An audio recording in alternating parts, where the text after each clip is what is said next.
We can confirm that on last Monday, a week ago, the 19th of February, gunshots were heard from the Paddington address.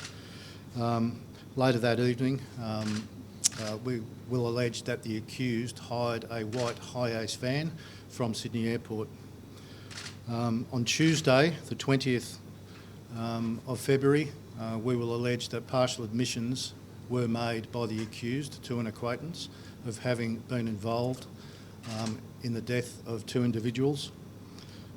As we all know, on Wednesday last week, the 21st, bloodied clothing was found at Cronulla, causing us to launch a missing persons investigation, and homicide were obviously notified due to the circumstances in which that clothing was found. I can indicate that on that same day, the Wednesday, the accused, we believe, attended the Bungonia area with an acquaintance who was not involved in anything but has assisted police with their inquiries. We believe that that acquaintance assisted the accused in purchasing an angle grinder and a padlock from a local hardware store in that area before driving to a rural property in Bungonia. The angle grinder was used to sever a padlock from the gate of that particular rural property, and subsequently that padlock was replaced with a padlock purchased from the hardware store. The acquaintance was left at the top of the property for a period of about 30 minutes.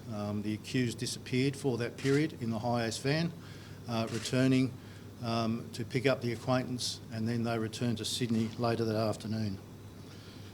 I can indicate that at 11 p.m. that evening, weights were purchased from a department store by the accused, and it is believed that the accused returned to that rural property during overnight and during that evening, having acquired also 2 torches from the acquaintance.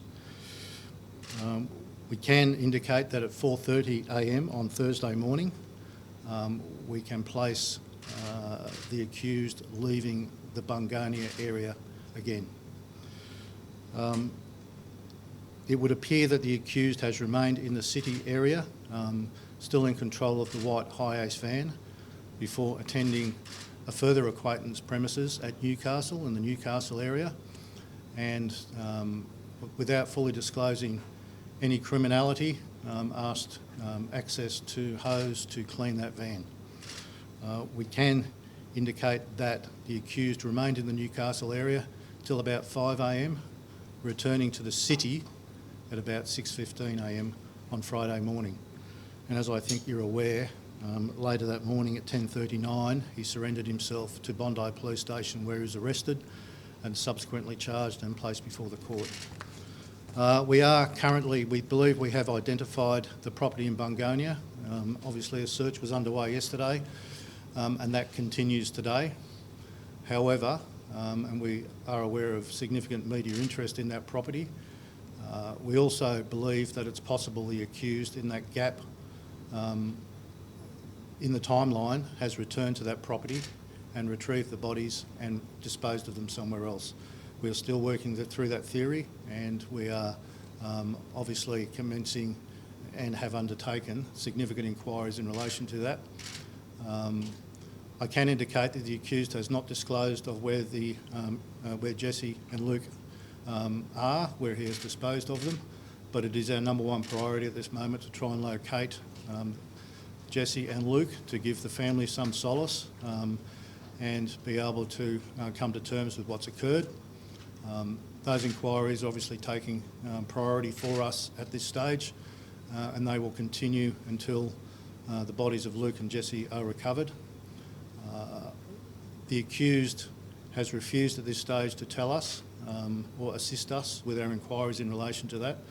However, those inquiries will be ongoing as well with the accused, and obviously, as I said, matters before the court, but I have outlined this material to you. There are missing gaps in the timeline for us. On Thursday last week, we believe that the white Hi-Ace van was in possession of the accused, and we would certainly